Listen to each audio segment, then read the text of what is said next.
आज की रिपोर्ट है एक लड़ाई पर, और यह लड़ाई जो है सिर्फ एक मंदिर की सीढ़ियों तक सीमित लड़ाई नहीं है। यह सवाल है समानता का, आस्था का, परंपरा और संविधान के टकराव का, और उस भारत का जो बदल रहा है या बदलना चाहता है। सदियों पुरानी धार्मिक मान्यताएं आधुनिक संवैधानिक मूल्यों के सामने खड़ी हैं, और देश की सर्वोच्च अदालत के सामने यह चुनौती है कि वह इस संतुलन को किस तरह तय करे। सबरीमाला सिर्फ केरल का एक तीर्थ नहीं है, यह आज एक राष्ट्रीय बहस का केंद्र बन चुका है। यह बहस महिलाओं के अधिकारों से जुड़ी हुई है, धार्मिक स्वतंत्रता से जुड़ी हुई है, और उस सीमा रेखा से जुड़ी हुई है जहां राज्य और धर्म एक दूसरे को छूते हैं लेकिन टकराते नहीं। इस फैसले के दूरगामी असर होंगे, और शायद इसी कारण इसे केवल एक मामले के रूप में नहीं बल्कि 66 से अधिक जुड़े मामलों के साथ सुना जा रहा है। देश की नजरें सुप्रीम कोर्ट की 9 जजों की संवैधानिक पीठ पर टिकी है, क्योंकि यह सिर्फ सबरीमाला तक सीमित मामला नहीं है, बल्कि यह तय करेगा कि भारत में धर्म और अधिकारों के बीच संतुलन किस दिशा में जाएगा। सबरीमाला मंदिर, जो केरल के पथानमथिट्टा जिले के घने जंगलों के बीच स्थित है, भगवान अयप्पा को समर्पित है। मान्यता है कि भगवान अयप्पा एक नैष्ठिक ब्रह्मचारी थे, यानी उन्होंने आजीवन ब्रह्मचार्य का पालन किया। इसी आधार पर परंपरा बनी कि 10 से 50 वर्ष की आयु की महिलाओं, यानी रिप्रोडक्टिव एज की महिलाओं को मंदिर में प्रवेश की अनुमति नहीं होगी। यह परंपरा वर्षों तक बिना किसी बड़े विरोध के चलती रही, लेकिन समय के साथ समाज बदला, सोच बदली, और सवाल उठने लगे कि क्या यह परंपरा महिलाओं के मौलिक अधिकारों का उल्लंघन नहीं है। 1991 में केरल हाईकोर्ट ने इस परंपरा को सही ठहराया था और मंदिर में महिलाओं के प्रवेश पर रोक को वैध माना था। लेकिन 2006 में इंडियन यंग लॉयर्स एसोसिएशन ने सुप्रीम कोर्ट में याचिका दाखिल कर इस परंपरा को चुनौती दी। उनका तर्क था कि यह प्रथा संविधान के अनुच्छेद 14 यानी समानता के अधिकार, अनुच्छेद 15 यानी लिंग के आधार पर भेदभाव के खिलाफ अधिकार, और अनुच्छेद 25 यानी धार्मिक स्वतंत्रता के अधिकार का उल्लंघन करती है। 2018 में सुप्रीम कोर्ट की 5 जजों की पीठ ने 41 के बहुमत से फैसला दिया कि सबरीमाला मंदिर में सभी उम्र की महिलाओं को प्रवेश की अनुमति होनी चाहिए। अदालत ने कहा कि धार्मिक परंपराएं संविधान से ऊपर नहीं हो सकती और महिलाओं के साथ भेदभाव अस्वीकार्य है। यह फैसला ऐतिहासिक था, लेकिन इसके बाद केरल में व्यापक विरोध प्रदर्शन हुए, हजारों लोग सड़कों पर उतर आए, मंदिर के रास्तों पर अवरोध बनाए गए और कई बार हिंसा भी हुई। इस फैसले ने समाज को 2 हिस्सों में बांट दिया। एक पक्ष इसे महिलाओं की जीत मान रहा था, जबकि दूसरा इसे आस्था पर हमला बता रहा था। इसी विरोध और विभिन्न पुनर्विचारों याचिकाओं के बाद 2019 में सुप्रीम कोर्ट ने मामले को बड़ी संवैधानिक पीठ के पास भेज दिया। अब 9 जजों की पीठ इस मुद्दे के व्यापक संवैधानिक पहलुओं पर विचार कर रही है। अदालत सिर्फ यही नहीं देख रही है कि महिलाओं को सबरीमाला में प्रवेश मिलना चाहिए या नहीं, बल्कि यह भी तय कर रही है कि धार्मिक स्वतंत्रता की सीमा क्या है और कब राज्यों को हस्तक्षेप करना चाहिए। इस सुनवाई का दायरा बहुत बड़ा है। अदालत के सामने 66 से अधिक मामले हैं जो अलग अलग धर्मों और परंपराओं से जुड़े हैं। इनमें मुस्लिम महिलाओं का मस्जिदों में प्रवेश, दाऊदी बोहरा समुदाय में लड़कियों के खतना की प्रथा और पारसी महिलाओं के विवाह के बाद अग्नि मंदिर में प्रवेश जैसे मुद्दे शामिल हैं। मुस्लिम महिलाओं के मस्जिद में प्रवेश का मुद्दा भी लंबे समय से चर्चा में है।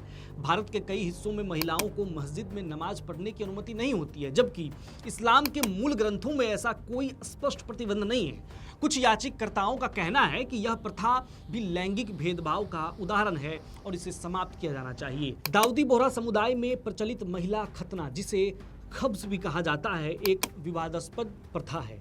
इस पर कई सामाजिक कार्यकर्ताओं और संगठनों ने सवाल उठाए हैं कि यह महिलाओं के शरीर और उनके अधिकारों का उल्लंघन है। इस मामले में भी अदालत को यह तय करना है कि क्या यह धार्मिक प्रथा के नाम पर जारी रह सकती है या इसे गैर कानूनी घोषित किया जाना चाहिए।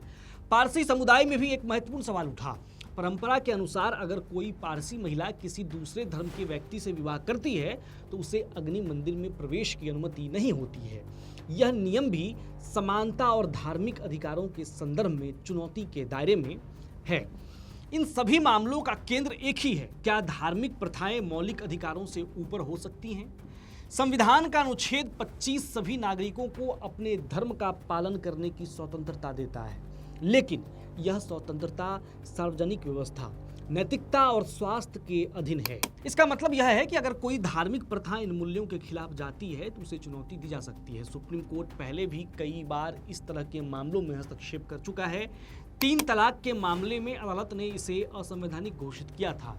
इसके अलावा मंदिरों और धार्मिक संस्थानों में महिलाओं के प्रवेश को लेकर भी कई फैसले दिए हैं। सबरीमाला मामला इसलिए खास है क्योंकि यह सिर्फ एक प्रथा का सवाल नहीं है, बल्कि यह उस सिद्धांत को तय करेगा जिसे अदालत भविष्य में ऐसे मामलों में अपनाएगी। अदालत यह भी देख रही है कि क्या किसी प्रथा को धर्म का अनिवार्य हिस्सा माना जा सकता है या नहीं। इसे आवश्यक धार्मिक प्रथा का सिद्धांत कहा जाता है। अगर कोई प्रथा धर्म का आवश्यक हिस्सा माना जाता है तो उसे अधिक सुरक्षा मिलती है, लेकिन अगर नहीं तो उसे बदला जा सकता है। इतिहास के नजरिए से देखें तो भारत में कई धार्मिक प्रथाएं समय के साथ बदलती रही हैं। सती प्रथा, बाल विवाह और देवदासी प्रथा जैसे उदाहरण हैं जिन्हें समाज और कानून ने मिलकर समाप्त किया। इन बदलावों के पीछे भी यही विचार था कि मानव अधिकार और गरिमा सर्वोपरि है। सबरीमाला का इतिहास भी दिलचस्प है। माना जाता है कि मंदिर की स्थापना लगभग 800 साल पहले हुई थी। हर साल लाखों श्रद्धालु कठिन यात्रा करके यहाँ पहुँचते हैं। 41 दिनों का व्रत, कठिन नियम और जंगलों के बीच यात्रा, यह सब इस तीर्थ को खास बनाता है।